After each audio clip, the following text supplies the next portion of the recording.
Viewers, welcome back to testings. आज हम बात करने वाले हैं वेरिएबल के बारे में। पाइथन की सीरीज चल रही है, 4th वीडियो है।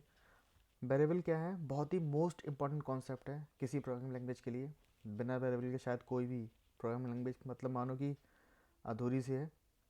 एक नई फाइल बनाते हैं यार, उसमें करते हैं फिर कोड इसका। var.py एक फ़ाइल बनाइए और लेते हैं वेरिएबल।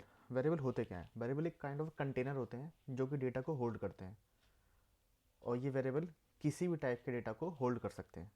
ठीक है, जैसे एक वेरिएबल बनाया मैंने नेम, उसके अंदर मैंने डेटा डाला संदीप। अब जहाँ जहाँ मुझे इस संदीप की ज़रूरत पड़ेगी वहाँ वहाँ मैं इस नेम को यूज़ कर सकता हूँ।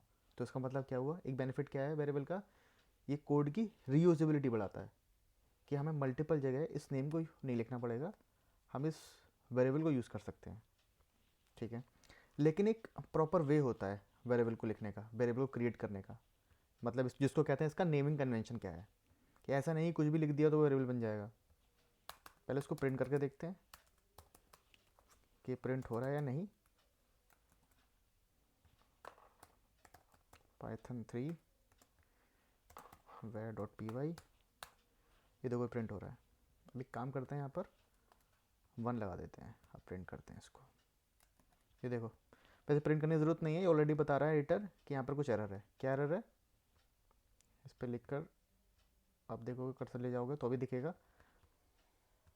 एक बार हम प्रिंट भी कर लेते हैं। ये दिखा रहा है सिंटैक्स एरर, इनवैलिड सिंटैक्स।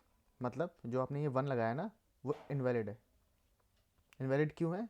क्योंकि इसका एक पैटर्न होता है वेरिएबल क्रिएट करने का, कि वेरिएबल का पहला वर्ड जो है वो या तो कोई कैरेक्टर हो सकता है या अंडरस्कोर हो सकता है।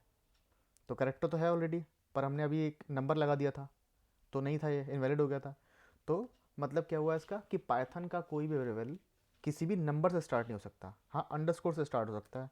अब अंडरस्कोर लगा दो यहाँ पे, यहाँ भी लगा दो, देखो आपको वही वैल्यू मिलेगी। मिल गई।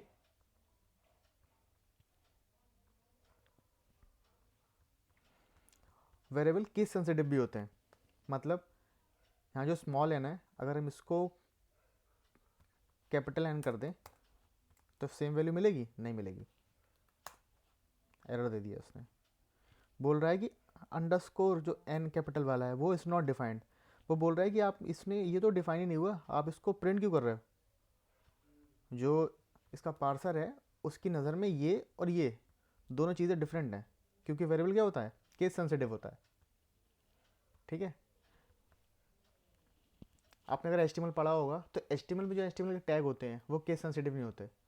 चाहे आप कैपिटल केस में केस HTML टैग लिखो या लोअर केस में HTML टैग लिखो, वो सेम काम करता है।